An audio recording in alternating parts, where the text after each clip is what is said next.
Ô Zé, será o católico pode encher a cara, Zé? Hoje nós vamos falar sobre essa questão. Encher a cara eu sei que não pode, porque a palavra de Deus é muito clara sobre embriaguez. Mas a questão é, e tomar um pouquinho só, será que pode ou não pode? Vamos falar sobre esse assunto no vídeo de hoje. Cristão, católico, pode beber bebidas alcoólicas?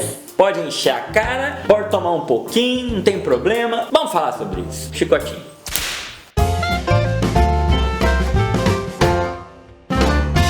Não é um assunto muito fácil de mexer com ele, né? Não é um assunto simples, não. Não, realmente, até mesmo dentro da igreja as opiniões se dividem. Há os católicos que dizem que definitivamente não se deve ingerir bebida alcoólica. Há outros que dizem que pode sim ser ingerido de uma forma comedida ou beber socialmente, como alguns gostam de falar também. As opiniões se dividem. Por isso nós vamos tentar trazer, segundo a verdade da igreja, o que realmente pode a respeito disso. E é um assunto delicado, principalmente para aqueles que têm na família históricos de adictos, pessoas que enveredaram no caminho do vício e aí ficam mais sensíveis ainda para o assunto. Não quer nem ouvir falar sobre cevada. Falou de cevada perto da pessoa, a pessoa já arrepia e quer dar com pau.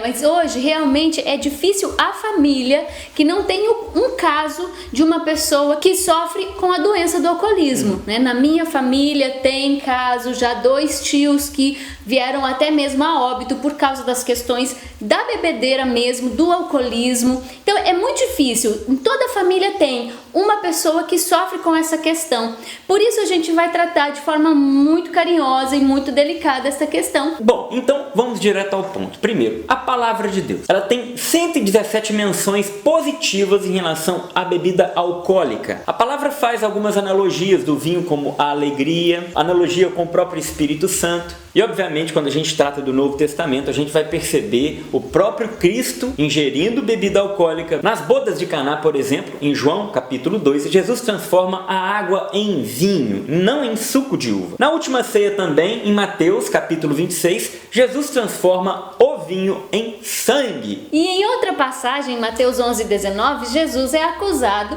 de glutão e beberrão, ou seja, Jesus comia, Jesus bebia e bebia vinho. Nos documentos da igreja, nos posicionamentos oficiais da Santa Igreja, você nunca irá encontrar uma proibição à bebida alcoólica. Ou seja, a bebida em si não é ruim. O próprio São Paulo recomenda a Timóteo, 1 Timóteo capítulo 5, que beba vinho. E alguns dizem, mas o vinho daquela época é diferente. Não tem relato nenhum dizendo isso, que vinho naquela época era diferente. Ao contrário, alguns estudiosos pensam que o vinho na época era mais forte ainda. Olha, você vê na Terra Santa, eu estive na Terra Santa e o vinho lá é muito forte. De fato, eu tomei o vinho lá em Caná. Então, nós podemos compreender de forma muito clara e muito direta que beber bebida alcoólica com medida, com moderação, não é pecado.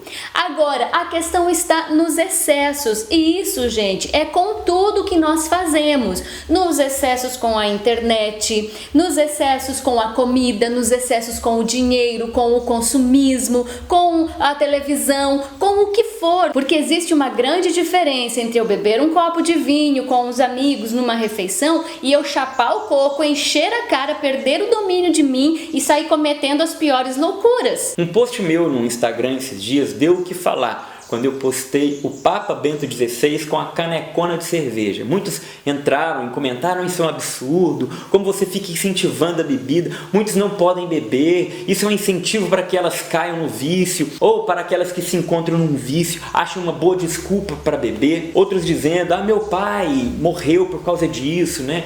Através do vício da bebida. Isso, obviamente, é muito triste e é lamentável. A minha avó, ela foi atropelada por um motorista irresponsável. Agora não vou ficar falando para todo mundo aqui parar de dirigir, combatendo o motorista, entendeu? Todos nós sabemos que o carro pode ser algo bom ou algo ruim, na mão dependendo de quem. Da mesma forma, a questão dos cuidados com a saúde, a alimentação. No meu caso, por exemplo, da minha família materna, que quase todos têm problemas de coração, vários já morreram por excessos na comida, por não se cuidarem, por um colesterol alto, por um diabetes, por um infarto por causa das coronárias cheias de gordura. Por quê? Por causa dos excessos na alimentação. Morreram jovens. A minha avó morreu com 32 anos. Então são questões que a gente não pode generalizar e evitar de todo por causa de certas situações que sim, são um perigo, precisam de um cuidado maior. Sim, os adictos, né? Aqueles que têm o vício, essa doença, esse vício do álcool, da bebida. Essas pessoas, de fato, não podem se aproximar da bebida. Alguns outros, por exemplo, não podem se aproximar da liberdade. Por isso tem que ficar preso, entendeu? Porque se sai da cadeia, faz besteira e tem que ficar lá dentro. Então, existem pessoas que têm que ter um tratamento especial para elas, porque elas não sabem lidar com as coisas. E elas precisam ter a maturidade de entender que ela tem esse problema. E ela não tem que esperar que o mundo sirva a ela. Então tá, você tem esse problema,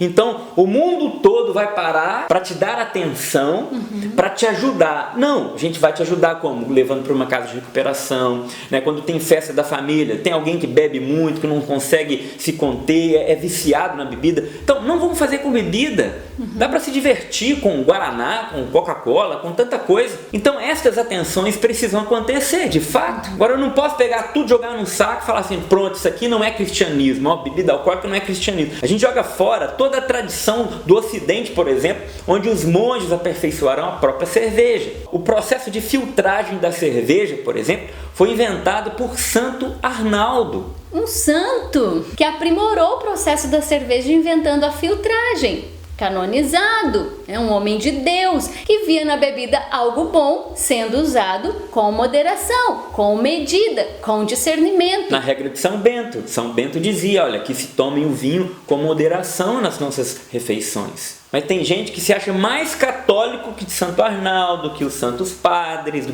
Papa Bento XVI. É tão católico, que ultrapassa a barreira do catolicismo e vai cair no paganismo. Isso é a mentalidade de extirpar tudo que possa parecer ou ter ares de pecado, sem que essas coisas o sejam. Não é uma mentalidade católica, não é um comportamento cristão. Eu sei que a gente encontra textos, artigos, vídeos de pessoas que têm reta intenção. Elas querem ajudar os outros, querem ajudar aqueles que têm vício. Então elas dizem, não, que não pode, a bebida alcoólica tem que ser extirpada do nosso meio, isso é contra testemunho. Tudo na boa intenção, e eu admiro essa vontade de proteger os demais. Mas este caminho de classificar a bebida alcoólica como algo em si ruim, não é cristão, isso não é catolicismo. Mas uma pergunta que sempre aparece, Tiba, em festas de igreja deve ter bebida alcoólica? Na minha opinião, Deia, eu acho que não, por causa daqueles fiéis que têm problemas de vício, né? Tem a outra questão também, Tiba, que geralmente nas festas de igreja, a festa do padroeiro, né, daquela comunidade, geralmente se faz o uso da bebida alcoólica com a intenção de arrecadar mais dinheiro.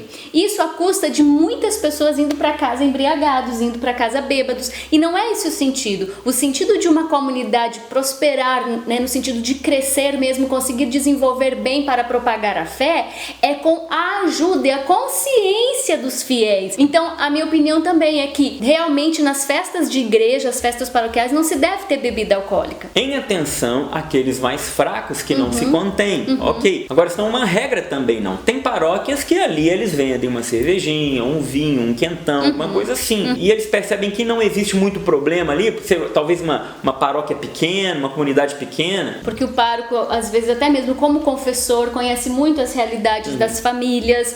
Então, se o pároco disse, não vamos fazer, vamos obedecer o pároco. Este é o caminho, esta é a direção para aquela comunidade. Então, meu amigo, não fique com a consciência pesada porque você bebe uma cervejinha, que você bebe um vinhozinho com os amigos, de vez em quando reúne a turma ou a família. Se isso não te leva para uma embriaguez, não te faz passar vergonha em público, tá? Não tem problema. É porque a gente precisa ter atenção também com os excessos, que a palavra de Deus também fala. Mostra aquela situação em que Noé se empolgou, bebeu demais, tirou a roupa, os filhos tiveram que ir andando de costas para cobrir a nudez do pai. Judite também, né?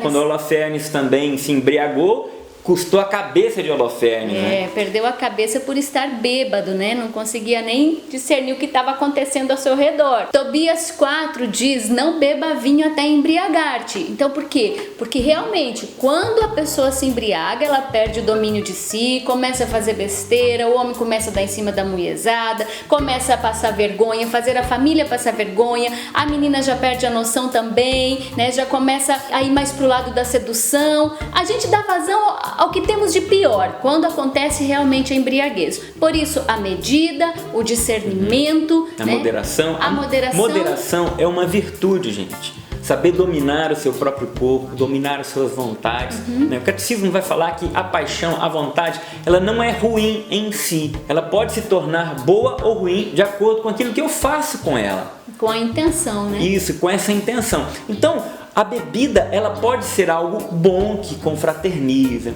que promove a confraternização, que é um momento de convivência, na regra, né, na boa medida, ou ela pode se tornar algo muito ruim e a pessoa entra num vício e destrói por completo a vida dela. Eu acho que ficou claro, não foi? Muito claro, mais claro que isso, só uma água límpida, transparente que desce das montanhas do Himalaia. Se ainda restaram dúvidas aí no seu coração, deixa aí nos comentários, conta pra gente como é essa questão da bebida aí pra você, pra sua família, tá certo? A gente vai gostar de te ouvir também e saber o que você pensa sobre este assunto. Exatamente. Compartilhe o vídeo e se inscreva no canal caso você ainda não é um inscrito. E visite a nossa livraria, que está em promoção de Natal ainda, vai até dia 7 de janeiro. Gente, com cada promoção que você vai ficar boquiaberto. Até 60% de desconto em vários livros, mas são inúmeros descontos, ótimos autores, livros maravilhosos de todos os tipos, para leituras espirituais, leituras formativas, tudo aquilo que você precisa você encontra lá na nossa livraria.deitiba.com.br. Até 7 de janeiro, esta super promoção de Natal. Tem até uma coleção da Eclésia também, que são grandes autores, como São Tomás de Aquino, Santo Agostinho, Santo Alberto Magno. Uma coleção com vários livros, me parece 26 livros, que ao todo dariam mais de R$700. Esse kit, com 50% de desconto, está saindo por pouco mais de R$300. Vale muito a pena, ótimos e grandes autores para você. Isso aí. Deus abençoe, a gente se encontra sempre por aqui no nosso canal. Valeu, gente! Valeu, tchau, tchau. Tchau.